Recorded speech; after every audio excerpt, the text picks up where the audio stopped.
Magluluto po tayo ng pananghalian. Wow!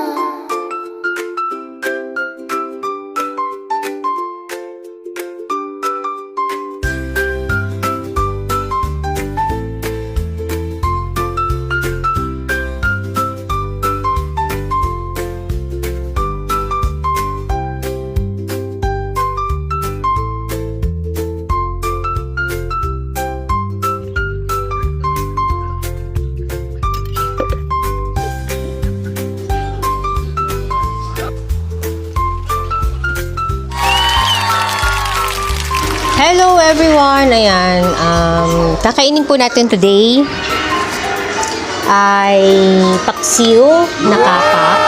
Ayan, niluto ko po yan. May ampalaya. Siyempre sausawan natin pati sa may sili at sukang manyaman.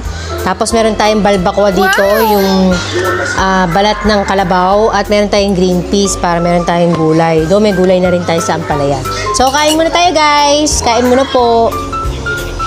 At syempre, kung gusto nyo malaman kung anong pinagsasabi ko dyan habang kumakain ako, nasa live ko lang po yung pinag-uusapan namin. Yun lang. Share lang naman guys. Maraming salamat sa panonood. And God bless everyone. Bye for now!